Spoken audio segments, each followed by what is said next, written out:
ओम अज्ञानतिमिरान्धस्य ज्ञानाञ्जनशलाकया चक्षुरुन्मीलितं येन तस्मै श्रीगुरुवे नमः।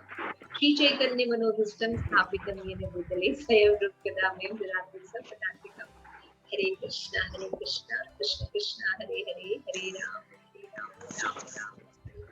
श्री प्रभुपाद की जय। आप सभी गौर भक्तवृंद की जय। निताई गौर प्रेमानंदे हरि।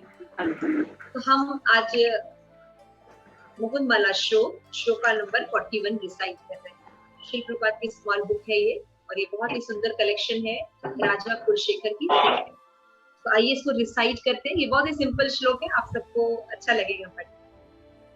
नारायणा नमः इति युक्तमेव मंत्रम् संसार घोर विष निर्हार नित्यम् शृण्वन्तु भयमतयो यतो अनुरागगात उच्चैर राम पशिदामहं मूर्धव भावो। This is the way. नारायणं नमः इति अमुक एव मन्त्रम् संसार घोरं विषयं निर्णाय नित्यम् शृण्वन्ति भवमतयः यतः अनुरागात् उच्चैतराम उपदिशामि अहं ऊर्ध्वः बहु। एक बार और पढ़ लेते हैं।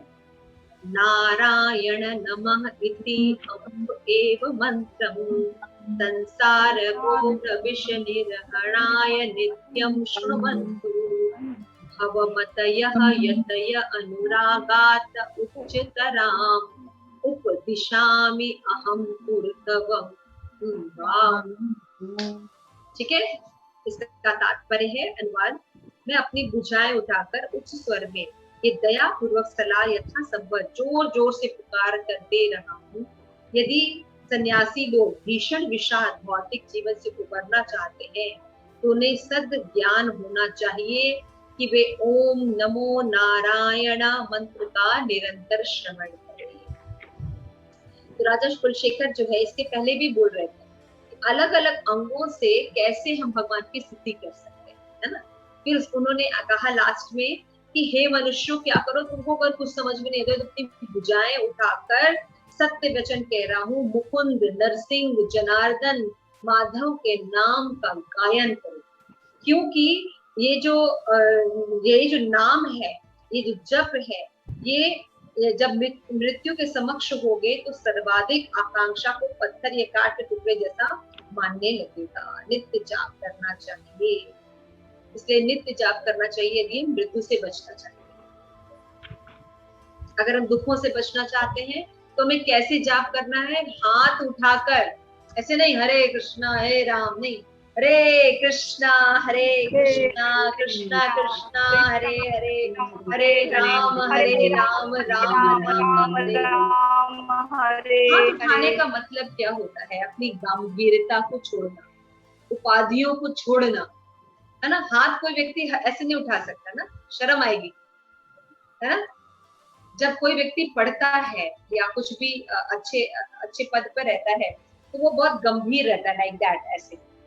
आपने फोटो देखे होंगे ना, आपने जब भौतिक शिक्षाएं ली होंगी तो उसमें जो भी आपके प्रोफेसर्स रहते हैं या जो मेन आपके जो उस विषय के स्कॉलर्स है, फिलोसोफर्स होते हैं, उनकी फोटो कैसे होती है? लाइक दैट ना, ऐसे एकदम गंभीर, मतलब जो जितना गंभीर रहता है, हाथ ऐसे रहता है, means he is a big scholar and very good knowledge. They all are born. Chaitanya Mahaprabhu जब वो बहुत बड़े स्कॉलर थे, क्योंकि संस्कृत के बहुत बड़े विद्वान थे बचपन से, तो वो बहुत रहते थे और बहुत तर्क वितर्क करते थे। तो Gadadhar didn't like it. Gadadhar Pandit को पसंद नहीं थे। वो चाहते थे कि चैतन्य महाप्रभु जो है वो गंभीर बने। भक्ति में गंभीर बनने का मतलब पोस्चर में गंभीर बनना नहीं है। गंभीर बनने का मतलब है भगवान की सचमुच शरणागति पहनकर। तो जब वो दीक्षा लेते हैं ईश्वरपुरी से, उसके बाद जब वो हरे कृष्ण महामंत्र गाते हैं तो वो भूल जाते हैं कि कितने बड़े स्कॉलर हैं, उनकी क्या उपाधि है, वो क्या है। वो सड़कों पर हाथ उठा के भगवान के नाम का कीर्तन करते हैं और अश्रुधारा बहती है। अष्ट विकार उनके शरीर में प्रकट होते हैं। तो तो this we have to cultivate. हमें ये भाव लाना है।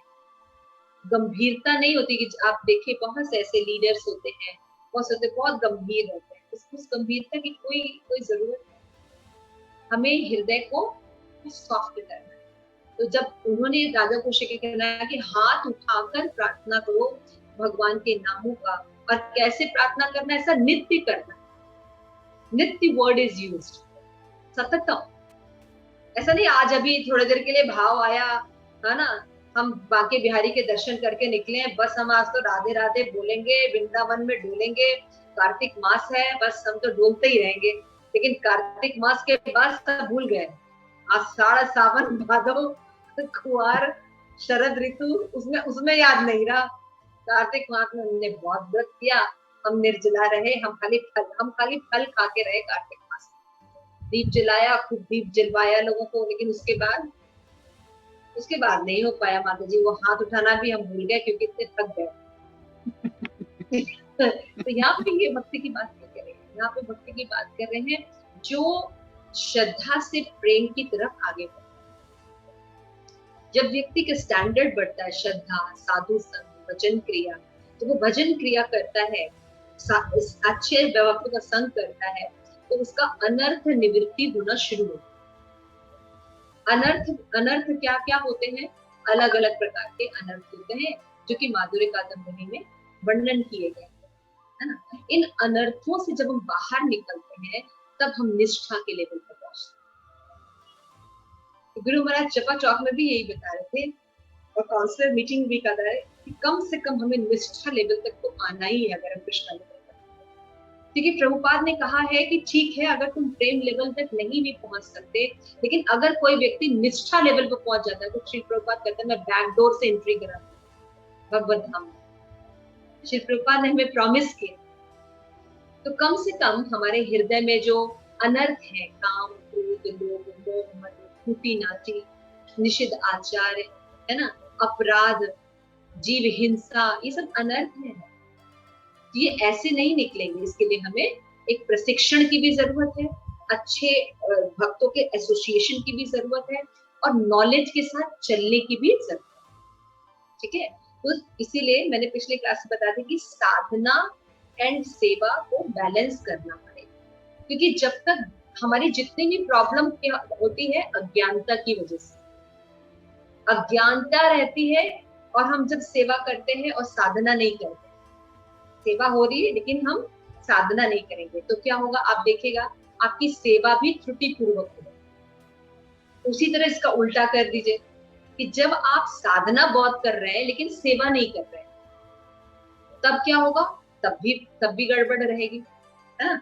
या पढ़ते बहुत है, साधना बहुत कर रहे हैं, जपा बहुत कर रहे हैं, लेकिन कोई सेवा नहीं करते, तो वो भी गलत है। इसलिए प्रभुपाद ने कहा है दोनों बैलेंस होना चाहिए। श्री प्रभुपाद ने हमें एक धाराइकी दी है, एक क्रम दिया है। हेल्थ, सबसे पहले हेल्थ, स्वास्थ्य, हमें स्वस्थ रहना है। फिर उसके बाद दिया है हमें साधना। हेल्थ अच्छी रहेगी तो साधना अच्छी करेंगे, साधना के बाद सेवा। तो जब हम साधना अच्छी करेंगे, हमें पता रहेगा कि भगवान के अनुकूल ये है, प्रतिकूल ये है, तब हम अच्छी साधना कर पाएंगे, है ना। अपनी त्रुटियों को, अपराधों को बचने का ध्यान रहेगा, नहीं ये गलत कर रहे हैं, इसको ऐसे करना है। नहीं कर पा रहे भगवान से प्रार्थना करेंगे, नहीं कर पा रहे अपने जो सहयोगी लोग हैं जिनसे हम हृदय की गुहे में आध्यात्मिक उन्नति करते हैं, हमारे जो सलाहकार हैं, सहयोगी हैं, काउंसलर्स हैं, उनसे बात कैसे हम आगे बढ़े, तो निष्ठा लेवल पर वो व्यक्ति आगे निकल जाएगा। लेकिन जो व्यक्ति तर्क वितर्क करता है, ये हृदय दौर्बल्यम आता है। हृदय दौर्बल्यम का एक प्रकार होता है ना। 12 प्रकार के हृदय दौर्बल्यम होते हैं, ये एक अनर्थ होता है हृदय दौर्बल्यम। इसमें एक कैटेगरी आती है कुतर्क करना। मतलब कोई अगर मान लीजिए कोई आपको क्लास दे रहा है व्यक्ति, नहीं हमारे समझ के अनुसार तो ऐसा, तो आप थोड़ा सा अपने आप को लिबरल करिए, और एक बार जो शिल प्रभुपाद ने, हमारे आचार्यों ने जो थोड़ा सा हायरार्की थी उससे चलिए।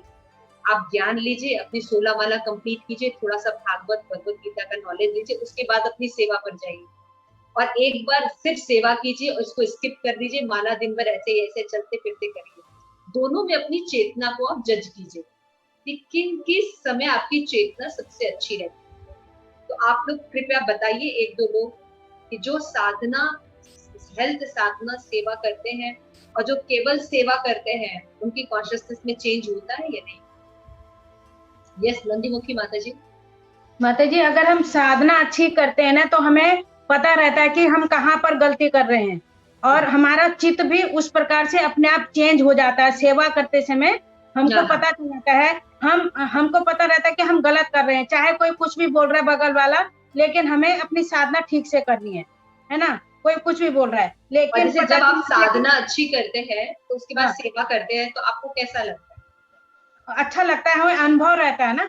और अगर कभी कभी जब आप, कई अगर सिचुएशन होती है कि हम अपनी साधना नहीं कर पाते और सेवा ज्यादा करते, तो उस समय आपकी चेतना कैसी लगती है? मन विचलित रहता है माता जी, वो सेवा में प्रॉपर मन नहीं लगता, मन दौड़ता है, मन दौड़ता है, नहीं मन लगता है, और खुद लगता है हमें कि हम गलत कर रहे हैं।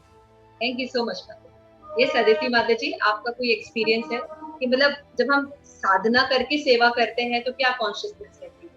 नहीं माता जी, वो जैसे कि पहले पहले क्या होता था, नहीं मालूम था ना मुझे, तो मैं सेवा ज्यादा टाइम करते थे ना, कभी कभी 15 आवर्स तक हम लोग सेवा करते थे, लेकिन जब नहीं हो रहा था तो मुझे ना पूरे टाइम पे ना बहुत नहीं अच्छा लग रहा था। बार बार मन लग रहा था मेरा जप नहीं हो रहा, जप नहीं हो रहा, मतलब मन में ना बहुत ग्लानि फील होती कि मैं सेवा कर रही हूँ लेकिन मेरी जप नहीं हो रही है।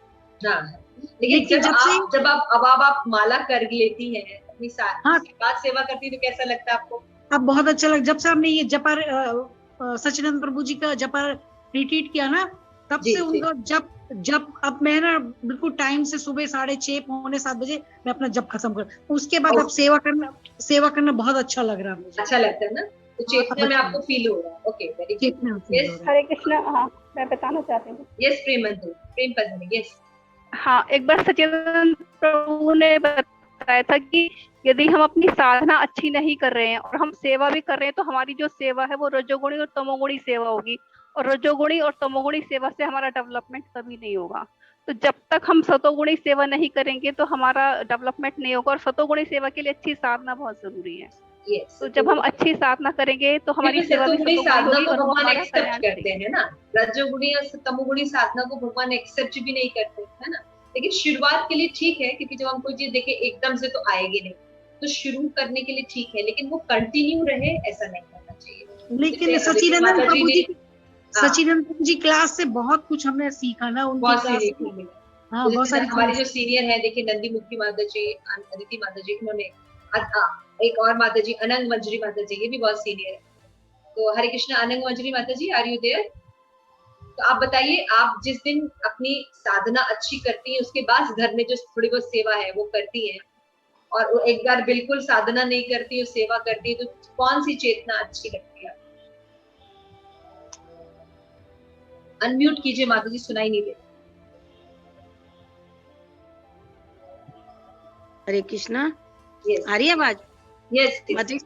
हाँ, सवेरे जप्पा महाराज के साथ कर लेते हैं ना, उसके बाद मैं ठाकुर जी की सेवा में जाती हूँ, तो मतलब बड़ा अच्छा लगता है। अभी भजन गाते गाते गोपाल, मेरे पास गोपाल है, लड्डू गोपाल, तो लड्डू गोपाल को उठाना, उनसे बातें करना, उनके साथ वो कभी मुकुट डालते हैं, कभी गिर जाता है, ऐसे क्यों कर रहे हो, खुद को चंचल पल दिखा रहे हो। तो उनके साथ एक माँ का जैसे हृदय होता है ना, मैं उनके साथ वैसे ही बात करती हूँ। आज बहुत नटखट हो रहे हो, बार बार मुकुट क्यों गिरा रहे हो, ये देखो आपने आज ये ऐसा करा, ऐसा करा। तो बहुत अच्छा लगता है, ऐसा लगता है वो बातें करती जाऊं और भजन गाती जाऊं, भजन गाते गाते करती हूँ, तो ऐसे लगता है मेरा माइंड, मतलब भोग लगाते लगाते मन नहीं करता कि बाहर आऊं, वही खड़ी बातें करते। बहुत अच्छा लगता है, बहुत अच्छा लगता है। साधना के बाद देखिए कितनी सीनियर माताएं हैं, ये भी कह रही है जब हम साधना करके सेवा करते हैं तो उसमें ज्यादा फर्क है। अब कुछ बीच के लोगों से भी पूछ लेते हैं। Yes Manjari, Prem Manjari, what is your realization? माता जी एक्चुअली हम सीनियर कहाँ से आए? कोई ज्यादा सेवा मैंने की नहीं है, लेकिन मैं ज्यादा साधना में ही रहती थी। लेकिन सच्चिदानंद प्रभु ने जैसे बताया कि अगर आप सिर्फ साधना करते रहते तो रियलाइजेशन नहीं होता। किताबों में पढ़ने से तो आपको लगता है हाँ मैं बहुत नम्र हूँ, मैं बहुत ही सहनशील हूँ, लेकिन जब आप सिचुएशन में, जब आप सेवा करते हैं, आप डिवोटीज के साथ होते हैं, तो आपको पता चलता है कि आपका व्यवहार किस तरीके का है, आपकी सहन शक्ति कितनी है, आप कितने नम्र हैं आपके सामने। जब तो मतलब जो आपको रियलाइजेशन तभी आती है जब आप सेवा करेंगे, नहीं तो यस माता जी का रियलाइजेशन ये है कि वो साधना ज्यादा करते हैं, सेवा कम करते हैं, उल्टा है। तो वही बता रहे माता जी कि हम केवल अगर रियलाइजेशन तभी कर सकते हैं जब हम उस सिचुएशन में रहें, तब पता चलता है कि हम कितने हम्बल हैं, कितने सहनशील हैं, कितना अपने आप को प्रेरणादायी करते हैं और कितना सहयोग की भावना हमारे, तो ये उसी समय पता चलता है। माता जी मैं अपना बताऊं माता जी? Yes yes Nandini. जैसे सच्चिदानंद प्रभु नित्य अच्छे हैं, अच्छे सब चीज अच्छे हैं, अच्छा वो करते हैं, लेकिन माता जी जब सच्चिदानंद प्रभु क्लास देते हैं उस टाइम बहुत अच्छा दिमाग में आ जाता है, लेकिन मेरे को फिर उसके बाद नहीं रहता। जब तक मैं तुमसे डिस्कस नहीं करती हूँ तब तक मुझे चैन नहीं आता। मुझे प्रॉपरली कह रही, मुझे नहीं समझ में उस टाइम आ जाएगा, लेकिन फिर मेरे को ज्यादा वो नहीं पता चलता। हाँ, ऐसा होता है माता जी, जैसे सबके साथ होता है। माता जी से भी डिस्कस करती हूँ, आपसे भी डिस्कस करती हूँ, माता जी इसको दोबारा बताओ, किचन में भी बोलती दोबारा बताओ, तब मुझे अच्छे से समझ में आता है। ऐसे ही होता है कि हम जब कोई सिद्धांत सीखते हैं एक बार या सुनते हैं गुरु से या सीनियर से, तो वो समझ में नहीं आता। जब हम उसको बार बार रिपीट करते हैं, बार बार अलग अलग एंगल से देखते हैं, तो कहीं एक बात क्लिक करती है, फिर दूसरी बात क्लिक करती है। यही तरीका है सीखने का। इसीलिए क्या कहा गया है, नित्यम, रोज करना चाहिए। तो यहाँ पे राजा कुलशेखर भी यहाँ पे यही कह रहे हैं कि हमें उच्च स्वर में दया से सलाह करनी चाहिए, जोर से पुकारना चाहिए। यहाँ पे ऐसे नहीं बोल रहे हैं हरे कृष्णा कोई देखे ना हमें शर्म आ रही है, हम तो बहुत पढ़े लिखे हैं, हमारा नाम तो ये है, मेरी तो ये उपाधि है, अगर मैं तेज से बोलूंगी या इस तरह से बोलूंगी तो अच्छा थोड़ी लगेगा। स्त्री हूँ, जगन्नाथ जी के रथ यात्रा में नाचूंगी तो अच्छा थोड़ी लगेगा, है ना। तो ये उपाधियों के साथ नहीं बोल रहे हैं राजा कुलशेखर। राजा कुलशेखर जिस बात की बात कर रहे हैं ये प्रेम अवस्था की बात है। हाथ उठाकर उच्च स्वर में, ये नहीं सोचता है वो व्यक्ति, भगवान के नाम का उच्चारण करना चाहिए। तब ही क्या होगा, ये सन्यासी लोग जो विषयी जीवन से उबरना चाहते हैं, क्योंकि सन्यास इसीलिए लिया है उन्होंने, तो वो बहुत आसानी से निकल जाते हैं अगर वो रोज भगवान के नाम का उच्चारण। कितना महत्व है, कुछ नहीं आता है आपको, लेकिन अगर आप केवल भगवान के नाम का भी स्मरण करते हैं तो आपको निश्चित ही भगवत धाम प्राप्त हो जाएगा। तो जिनके पास रुचि है, जिनके पास इस नाम को बोलने की रुचि है, उसका संग करना चाहिए। कैसे वो नाम लेता है, किस तरह से नाम लेता है, कैसे अपराधों से बचता है, देन यू कैन अंडरस्टैंड। तो राजा कुलशेखर इस श्लोक में संबोधित करते हुए कह रहे हैं कि जो सन्यासी या साथ ही बुद्धिमान भी है, ऐसे दो गुण से पूर्णता कृष्ण भावनामृत होने के लिए अनिवार्य। यहाँ पे परपोर्ट में लिख रहे हैं श्रील प्रभुपाद के डिसाइपल्स कि अगर हमें कृष्ण कॉन्शियसनेस होना है तो दो चीजों की जरूरत है। क्या क्या दो गुण है कि हमें सन्यासी होना चाहिए, मतलब वैराग्य होना चाहिए, और दूसरा बुद्धिमान होना चाहिए, इंटेलिजेंट होना चाहिए कि क्या हमें सीखना है क्या नहीं सीखना। जहां तक सन्यासी की बात है, योग पथ पर आगे बढ़ने के लिए आधार स्वरूप है। भगवद गीता 6.2 में भगवान कहते हैं कि जिसे सन्यास कहते हैं उसे ही तुम योग स्वयं को परम पुरुष से जोड़ना समझो। सन्यास का मतलब क्या होता है, न्यास, सम में न्यास, ये समझना हर चीज भगवान की संपत्ति है और उनको भगवान की सेवा में मनसा वाचा कर्मणा यूज करना, यही सन्यास। सन्यास मन की वो स्थिति है जिसमें हम ये समझते हैं कि चाहे ये शरीर है, शरीर से संबंधित हमें परिवार के लोग हैं, घर है, मकान है, जितनी भी चीजें दुनिया में जड़ या चेतन है, उसके स्वामी कृष्ण है। संबंधित देखना, भगवान से संबंधित देखना। आप सोच के देखिए, सड़क पर एक अकेला लड़का है या लड़की है, तो उसका एक्सप्लॉयटेशन होगा कि नहीं, उसका लोग मिसयूज करेंगे कि नहीं ना, मुक्ता माता जी, करेंगे करेंगे करेंगे। हाँ, स्वरूपा माता जी, सखी स्वरूपा, अगर कोई लड़की या लड़का सड़क पर अकेला खड़ा है और उसका कोई आगे पीछे नहीं है तो उसका लोग यूज करेंगे कि नहीं? करेंगे। उसका यूज करेंगे, उसका यूज करेंगे। लेकिन अगर उस बच्चे के साथ उसके माँ बाप खड़े हैं, मदर फादर भी उसके साथ है, तो ज्योति का उसका एक्सपेक्टेशन होगा? नो माता जी। No, why? क्योंकि माता जी मतलब उसके साथ कोई बड़ा है, who is taking care of, who is the protector of him. Protection, कोई उनके साथ है जो उनकी केयर करता है, तो लोग उसकी एक्सप्लॉइटेशन नहीं कर पाएंगे क्योंकि माता पिता दोनों उसके साथ। उसी तरह से जब जीव जो है वो अकेला रहता है, भगवान से संबंधित चीजों को नहीं देखता, उसको भोगने की प्रवृत्ति रहती है ना। ये सुंदर है, ये सुंदर फूल है, इसको मैं अपने बालों में लगा लूं, है ना। ये सुंदर आम है, इसको मैं खा लूं। Apple a day keep doctor away, है ना। एप्पल है, इसको खा लूं क्योंकि मैं स्वस्थ रहूंगी। This mentality is there. गुरु महाराज क्या बोल रहे थे कि इसी इंद्रिय तृप्ति की मेंटालिटी की वजह से, इसी मेटेरियलिस्टिक नॉलेज की वजह से हम पूरे अर्थ को पोल्यूटेड कर दिए, है ना, इसी मेंटालिटी की वजह से। तो ये मेंटालिटी जो होती है आसुरिक मेंटालिटी होती है। लेकिन जब हम ईश्वरवाद सिद्धांत को फॉलो करते हैं कि हर चीज भगवान की है, उसका एक्सप्लॉइटेशन नहीं करते। इवन पानी जो नल से गिर रहा है उसका टैप भी बंद करते हैं। क्यों यमुना माता जी?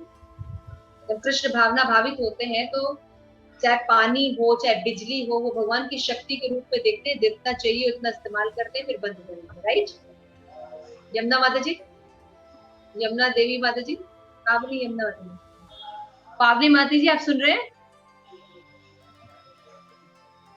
हाँ जी माता जी, हरे कृष्णा। सब चीज जब आप भगवान की शक्ति के रूप में देखते हैं तो उसका सदुपयोग करते हैं कि दुरुपयोग करते हैं? सदुपयोग करते हैं माता जी। अभी अगर फैन चल रहा है और आप कमरे से बाहर जा रहे हो तो बंद करते हैं क्योंकि वो भगवान की एनर्जी है। राइट, तो ये कॉन्शियसनेस कितने लोगों को फील होती है? Raise your hands. Krishna consciousness में आने के बाद मेरे ख्याल से सबके अंदर ये चेंजेस आए, है ना, कि भगवान की कोई एनर्जी है, चाहे पेन है, चाहे पंखा है, चाहे बिजली है, या कुछ भी चीज है, उसको हम अगर यूज नहीं है तो बंद कर दो। यही इसी को संन्यास है। सब चीज को भगवान के संबंध में देखते हैं तो उसका एक्सप्लॉइटेशन नहीं करते, उसको भगवान की सेवा करते हैं, उसको इंद्रिय तृप्ति के लिए नहीं सोचते। ठीक है ना, कितना सिंपल है, लेकिन करने में बहुत मुश्किल है। क्यों नरसिंह स्तुति? करना आसान है करना बहुत मुश्किल है, करना बहुत मुश्किल है। लेकिन धीरे धीरे जब हम संग में रहते हैं तो धीरे धीरे ये चीजें, जब हम जप करते हैं, प्रसाद खाते हैं, भक्तों का एसोसिएशन करते हैं, कथाएं सुनते हैं, तो धीरे धीरे हमारी ये जो इंद्रिय तृप्ति की कॉन्सेप्शन जो कॉन्शियसनेस है, ये चेंज होकर कृष्ण कॉन्शियसनेस होती है। इसी को संन्यास कहते हैं। तो राजा कुलशेखर इस श्लोक में यतयः शब्द, जिसका अनुवाद सन्यासी जन है, केवल औपचारिक सन्यासी आश्रम स्वीकार करने वाले के लिए अपितु उन लोगों के लिए भी प्रयुक्त है जिसमें त्याग की भावना स्वीकार की गई है। कृष्ण ने सन्यास को इस प्रकार परिभाषित किया है भगवद गीता में, जो पुरुष अपने कर्म फल के प्रति अनासक्त है, अपने कर्तव्य का पालन करता है, वही सन्यासी और असली योगी है। वह नहीं जो न तो अगली जलाता है और न तो कर्म करता है। ये कितना, जब मैं ये श्लोका पढ़ती थी तो बहुत क्रांतिकारी श्लोका है। जनरली अपने अगर समाज में देखेगा, सन्यास का मतलब सब कुछ छोड़ के हिमालय पर चले जाओ, हरिद्वार चले जाओ, ऋषिकेश चले जाओ, वृंदावन चले जाओ और हरि हरि बोलेंगे, राधे राधे बोलेंगे। ये होता है सन्यास का मतलब। कितने लोग इस बात से सहमत है? ऐसा ही सोचते थे हम पहले, सन्यास का मतलब संसार में यही सन्यास का मतलब है कि सब कुछ छोड़ के वृंदावन में शिफ्ट हो जाओ, राधे राधे बोलो। पहले सोचते थे। कौन नहीं सोचता था? पहले सोचते थे लेकिन अब नहीं सोचते। हाँ, पहले सोचते थे, लेकिन वही पहले वाली बात याद दिला रहे हैं लेकिन यहाँ पे देखिए कितनी क्रांतिकारी विचार भगवान कह रहे हैं।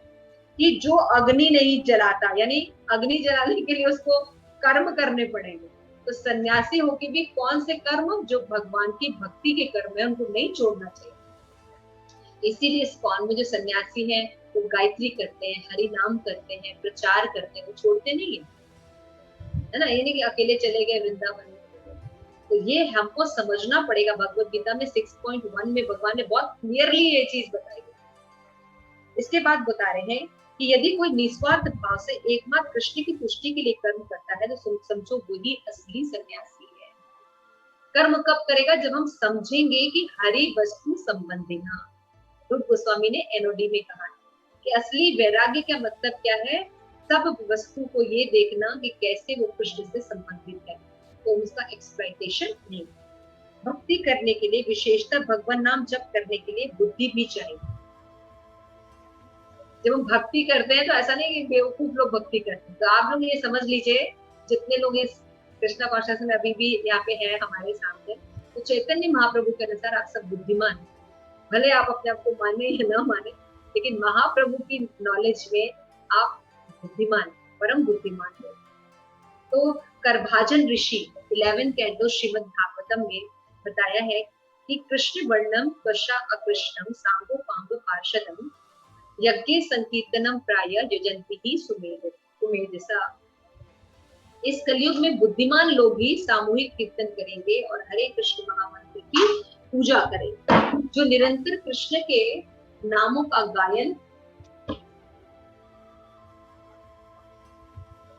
करते हैं, यद्यपि उनका वर्ण आश्रम श्याम है, फिर भी वो कृष्ण है और उनके संगी सेवक आयु तथा अंतरंग साथी होते हैं। तो बता रहे हैं कि जो कलयुग में क्या करेंगे, जो बुद्धिमान लोग रहेंगे वो क्या करेंगे? सामूहिक यज्ञ करेंगे, हरि नाम का कीर्तन करेंगे। तो हम लोग कलयुग में हैं और हम क्या कर रहे हैं? हरि नाम कीर्तन कर रहे हैं। तो चैतन्य महाप्रभु के अनुसार हम क्या हुए? बुद्धिमान भी हुए। तो यहाँ पे बताया गया है कि विद्वत्ता की बुद्धि लब्धि यानी IQ लेवल, आप लोग जानते होंगे IQ लेवल निकालते हैं हमेशा, तो परीक्षा में नहीं आती जा सकती, बल्कि अस्थायी स्थायी सत्य, झूठ बोलना, अच्छा बुरा में भेद करने की शक्ति जैसे उसी ज्ञान के आधार पर कार्य करने की क्षमता से आती जाती है। भौतिक जगत में IQ लेवल का मतलब क्या होता है? जो IAS PCS का एग्जाम क्लियर कर ले, जो अच्छे से धन कमा ले, है ना, जो ज्यादा लोगों को उल्लू बना ले, उसको कहते हैं कि वो बहुत बुद्धिमान है। लेकिन शास्त्र के अनुसार बुद्धिमान कौन है? जो स्थायी और अस्थायी में भेद कर पाए कि कौन सी चीज टेम्परेरी है और कौन सी चीज नाशवान, झूठ और सच्चाई में भेद कर पाए, है ना, ये अच्छा और बुरा क्या है उसमें भेद कर पाए। जो इन चीजों में भेद कर पाता है उस बुद्धि को कहते हैं कि वो बुद्धिमान व्यक्ति है। यहाँ पे बताया गया तब स्थायी लाभ यानी श्रेयस प्राप्त करने के लिए प्रेयस को तुरंत त्यागने की भावना जागृत होगी। इसीलिए अर्जुन बार बार बोलता है श्रेयस, जो मेरे लिए श्रेयस है वो बताइए। अभी मैं प्रेयस के बारे में सोच रहा हूँ, जो मुझे अच्छा लगता है। तो हम लोग को भी जो अच्छा लगता है वो करते हैं, लेकिन भगवान को पता है कि श्रेयस क्या, what is good for us, ये कृष्ण को पता है। इसलिए हमें भगवत गीता से पता चलता है कि हमारे लिए श्रेयस क्या है, और जो वो श्रेयस करता है, जैसे कि हमें शास्त्र पढ़ते तो पता चलता है कि हरे कृष्ण महामंत्र का जप करना ये इस युग का धर्म है। तो बाकी चीजों में, बाकी यज्ञों में हम इतना समय इन्वेस्ट नहीं करते, हम अपना इन्वेस्टमेंट कहाँ करते हैं? जप करते हैं, अपराध रहित जप करने में, अच्छी एसोसिएशन में जप करने में हम करते हैं। शुद्ध सत्वगुण में संबंध युक्त ज्ञान के साथ जप करने में हम अपना टाइम लगाते हैं। यहाँ डेवलपमेंट करते हैं, संबंध युक्त, भगवान से मेरा क्या रिलेशन है, इस ज्ञान के बल पर हम जप करें। हम दिव्य सत्वगुण अवस्था या एटलीस्ट सत्वगुण अवस्था में जप, ठीक है। ये सब हमें पता होता है कब? जब हम बुद्धिमान हैं। तो पिछले 2 श्लोकों में राधा कुलशेखर ने अपनी भुजा उठाकर जोर जोर से वो पुकार कर बल देकर कहिए, उन्हें संसार का अमूल रहस्य ज्ञान हो गया है, वो छिपाना नहीं चाहते हैं। जो वस्तु भगवान नाम से बना मंत्र इतना अमूल्य हो, उसे गुप्त नहीं रखना चाहिए, लोगों की पहुंच से वंचित नहीं रखना चाहिए, भले वो कितने अयोग्य क्यों न हो। इसलिए हमें प्रचार करना ही है। हमें ये नहीं सोचना है कि हम बहुत योग्य हो जाएंगे, हमारी ये क्वालिफिकेशन हो जाएगी तब हम प्रचार करें। हमें जितना आता है उतना प्रचार करें, जितना आता है बुक उठाइए और बुक दीजिए, जितना आता है उतना बोलिए। इस बात का वेट मत कीजिए कि आप बहुत अनर्थ निवृत्ति हो जाएगी, हम प्रेम अवस्था पर पहुंच जाएंगे तब हम, नहीं, जिस अवस्था में है आप प्रचार कीजिए। तो यहाँ पे एक बहुत अच्छा एग्जाम्पल दिया गया है रामानुजाचार्य। रामानुजाचार्य को जब एक उनके गुरु ने दिव्य मंत्र प्रदान किया कि अगर ये मंत्र की चैंटिंग करोगे तो तुम भगवत धाम चले जाओ, लेकिन तुम ये गुप्त मंत्र किसी को नहीं बताओ, तो अगर तुम बताओगे तो नरक में चले जाओ। तो जैसे ही उनको रामानुजाचार्य को मंत्र प्राप्त हुआ, सब जानते हैं कि वो मंदिर की चोटी पे खड़े हो गए और सारे लोगों को बुलाने लगे और बोला, सुनो सुनो, तुम अगर अपने दुखों से मुक्त होना चाहते हो, परमानेंट इलाज चाहते हो, तो क्या करो, और ये मंत्र का जप करो। तो क्योंकि गुरु ने कहा ये नालायक को मैंने मना किया था कि किसी को शेयर नहीं करेगा, ये गुप्त मंत्र है, और ये सबको बता दिया, उनको डांटने लगे। तो उन्होंने बताया कि अगर मेरे नरक जाने से इतने सारे लोगों का उद्धार होता है तो मैं नरक जाने को तैयार हूं।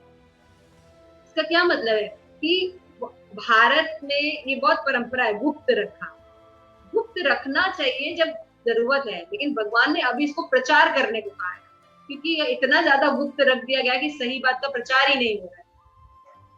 इसलिए हमें बोलना होगा, हमें आगे रहना पड़ेगा।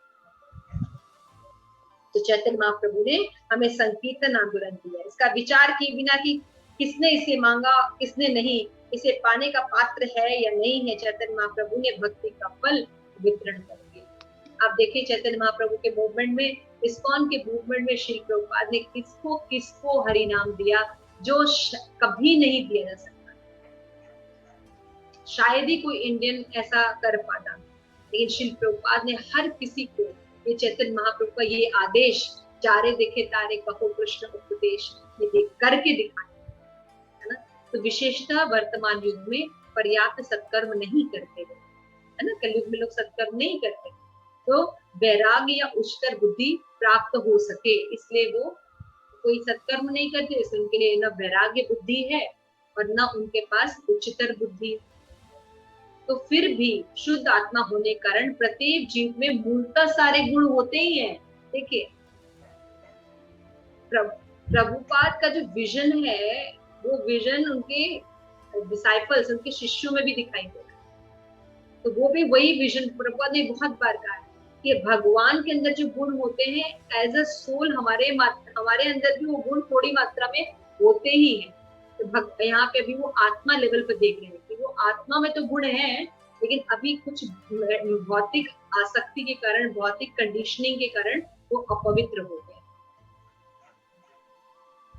तो आचार्य गण बदात्माओं को भगवान नाम का जप करने के लिए प्रेरित करने के लिए कहते हैं, ताकि उनके जो सुप्त सद्गुण है, नम्रता, भगवान से प्रेम, आचार, उपासना, पढ़ा था ना आप लोगों ने ज्ञान, तो वो सारे गुण उनके अंदर हैं। अगर ये हरि नाम ले लेंगे तो ये विकसित हो जाएंगे। तो क्या होगा, भगवान नाम के लिए बंधे बधाए कोई नियम नहीं है, किंतु इस युग में विशेषतः जो नियम है कि हर एक को ईश्वर के असंख्य नामों को पुकारना होगा। हरे कृष्णा कृष्ण कृष्ण हरे हरे, हरे राम राम राम हरे हरे। तो बिल्कुल चिंता मत कीजिए कि जब आप हाथ उठाते हैं, जब आप भगवान के लिए रोते हैं, जब आप भगवान के लिए गाते हैं तो कैसा लगता है या क्या लगता है। कीजिए, कीर्तन कीजिए भगवान का, जोर जोर से कीर्तन कीजिए। घर के कमरे के अंदर मत कीजिए, घर के बाहर भी कीजिए ताकि हम इंस्पायर करें। राजा कुलशेखर यही चाहते हैं। तो